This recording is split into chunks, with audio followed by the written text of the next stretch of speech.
بقوم فومنهم أو كما قال عليه الصلاة والسلام।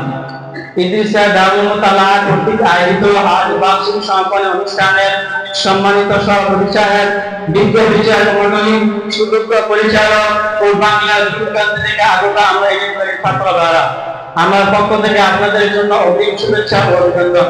প্রিয় উপস্থিতি, দারুল মুতালাআত থেকে আমাকে যে বিষয়ে নির্দেশিত করে দেওয়া হয়েছে তা হলো 31st নাইট ও আমাদের যুব সমাজ। আল্লাহ তাআলা চাইতো এই বিষয় উপর কিছু আলোচনা করার চেষ্টা করব ইনশাআল্লাহ তাআলা। সম্মানিত উপস্থিতি, এই 31st নাইট এর উৎপত্তি কোথা থেকে হয়েছে? ইতিহাসের তথ্য অনুযায়ী 46 খ্রিস্টাব্দ যুগের তৃতীয় সর্বত ইংরেজি নববর্ষ উৎসবের পর্যন্ত 1 জানুয়ারি পাকাপুক্তভাবে নববর্ষের দিন হিসেবে কৃত হয়। 1582 সালে গ্রেগরিয়ান ক্যালেন্ডার আবিষ্কারের পর ধীরে ধীরে শুধু ইউরোপ নয় বরং সারা বিশ্বের বিভিন্ন দেশে এই গ্রেগরিয়ান ক্যালেন্ডার ঐতিহ্য নববর্ষ পালন হবে। সম্মানিত উপস্থিতি, আর এই ধারাবাহিকতায় আজ আমাদের বাংলাদেশেও এই 31st নাইট উৎসবটি পালন করা হচ্ছে। শুধু উৎসব পালন করছে না, বরং এর সাথে যে আরো কতগুলো কাজ করছে যারা একটি দৃষ্টান্ত বলে আপনারা বুঝতে পারবেন। সম্মানিত উপস্থিতি, যখনই 31শে ডিসেম্বর রাত 12টা বাজে তখনই তারা আতঙ্কবাদী মঞ্চাবাদী মঞ্চের আড্ডা ও বিভিন্ন অশ্লীলতার মাধ্যমে ছুটিকে পালন করে থাকে। মোহতারাম হাজিরিন, সেই সময় মুসলিম নরনারীগুলো হয়ে যায় একদম পানির দ্বারার মতো, আর যুবকরা সেই সুযোগটাকে গ্রহণ করে তাদের ইচ্ছে মতো ভোগ করে আরো বিভিন্ন খারাপ কাজের মাধ্যমে এই ছুটিকে পালন করে থাকে। সম্মানিত উপস্থিতি, কিন্তু আজ আশ্চর্যের সাথে বলতে হয়, হে মুসলিম তরুণ, হে মুসলিম তরুণীরা, আজ তোমরা মুসলমানদের ঘরের সন্তান হয়েও কি তোদের ইহুদি খ্রিস্টানদের উৎসব পালন করতে চাও এবং নিজেদের ঈমান ও আমলকে ধ্বংস করে দিচ্ছ। মনে রেখো, তোমরা যদি তাদের বানানো উৎসব পালন করে থাকো তাহলে তোমরা তাদের অন্তর্ভুক্ত হয়ে গেলে। কেননা রাসূল সাল্লাল্লাহু আলাইহি ওয়াসাল্লাম বলেছেন, মা তাশাব্বাহ বিকওমিন ফামিনহুম, যদি কোনো ব্যক্তি কোনো কওমের সাথে গ্রহণ করে তাহলে সে তাদের অন্তর্ভুক্ত হয়ে গেল। আর এই হাদিস থেকে প্রমাণিত হয়ে গেল যে আমরা যদি ইহুদি খ্রিস্টানদের বানানো উৎসব পালন করি এবং তাদের কোনো সাদৃশ্য গ্রহণ করি তাহলে আমরা তাদের অন্তর্ভুক্ত হয়ে গেলাম।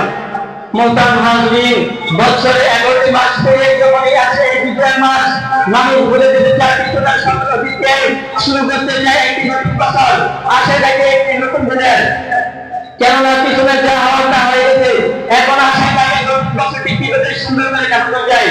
সম্মানিত উপস্থিতি, কিন্তু আজ আমার মনে পড়ে যায় 3 যুগ পূর্বের বক্তৃতা ইতিহাস, যেদিন বাংলার নামক ছেলেরা 100 বছরের দিন এই শহীদ বাংলার স্বাধীনতার সূর্যে উড্ডীন করেছিল স্বাধীনতার পতাকা।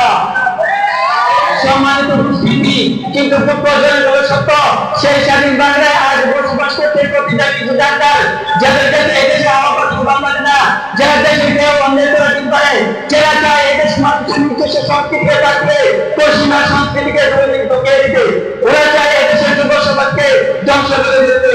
সম্মানিত উপস্থিতি, তাই আমি ওই সমস্ত পশ্চিমা ডাক্তারদেরকে স্পষ্ট ভাষায় বলতে চাই, আজকে যারা অবসংস্কৃতির জাল বিস্তার করে এই দেশে একটি ইসলামী বিদেশি রাষ্ট্র বানানোর স্বপ্ন দেখছে, তাদেরকে আমরা উপমহাদেশের ইতিহাস স্মরণ করে দিয়ে বলতে চাই, অতীতের যারা মুসলমানদের রক্ত নিয়ে যারা ইসলামের সভ্যতা সংস্কৃতিকে কলঙ্কিত করার চেষ্টা করছিল, তখনই এই উপমহাদেশের সুন্দর সন্তানেরা তাদের নাম মুছে এই দেশ থেকে মুছে দিয়েছিল।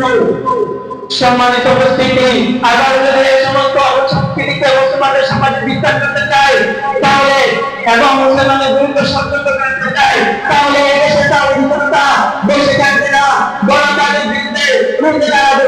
তবু এই সমাজে তাদের তথ্য পাল্টায় কোনো অবসংস্কৃতিতে বাস্তবায়ন করতে হবে না ইনশাআল্লাহ। সম্মানিত উপস্থিতি, কিন্তু আজ বিশ্বের চারদিকে তাকালে দেখা যায় মুসলমানদের সন্তানেরা কোরআন পড়তে জানে না, নামাজ পড়তে জানে না, ধর্মীয় পরিচয় করতে জানে না। কিন্তু ঠিকই কোন মাসে কোন তারিখে 31st নাইট, কোন মাসে কোন তারিখে পয়লা বৈশাখ, কোন মাসে কোন তারিখে ভালোবাসা দিবস, কোন মাসে কোন তারিখে দিবস, এগুলো তাদের ভালো করে জানা থাকে। মোহতারাম হাজিরিন, তাই আজ আমি বিশ্বের যুবকদেরকে শিক্ষা দিতে চাই, ইসলাম ইসলাম এমন একটি ধর্ম যেখানে মানুষকে শুধু বেঁচে থাকা অধিকারকে দেখতে হয়নি, বরং প্রত্যেকটা মানুষের জন্ম থেকে মৃত্যু পর্যন্ত সামাজিক সংস্কৃতি অধিকার সহ সকল ক্ষেত্রে ইসলাম একটি সর্বধর্ম হিসেবে প্রমাণিত হয়েছে। মোহতারাম হাজিরিন, আজ কিছু রাজনীতি বিক্রয় বলেছে ইসলামের সংস্কৃতি বলতে কিছুই নেই, স্পষ্টভাবে তারা গুণায়ন করতে পেরেছে। তাই আমি তাদেরকে স্পষ্ট ভাষা করে চাই, আমাদের ইসলাম ধর্মে এমন কিছু আদর্শ রয়েছে সেগুলো যদি কোনো ব্যক্তি তার জীবনে বাস্তবায়ন করে তাহলে সেগুলো তো অসম্ভব জীবন বাস্তব জীবনের দিকে এগিয়ে নিয়ে যাবে। মোতামাজিন, সুতরাং যে ব্যক্তি ইসলামের সভ্যতার সংকেতিক রূপ মডেল গ্রহণ করবে তাহলে সে মানুষের সোনার মানুষ হিসেবে পরিণত হবে। আল্লাহ তাআলা আমাদের যুব সমাজকে এই সমস্ত অবশ্যকের হাত থেকে বেঁচে থাকার তৌফিক দান করুন। আমিন আমিন। ওয়া মা আলাইনা ইল্লাল বালাগ। আসসালামু আলাইকুম ওয়া রাহমাতুল্লাহি ওয়া বারাকাতুহু।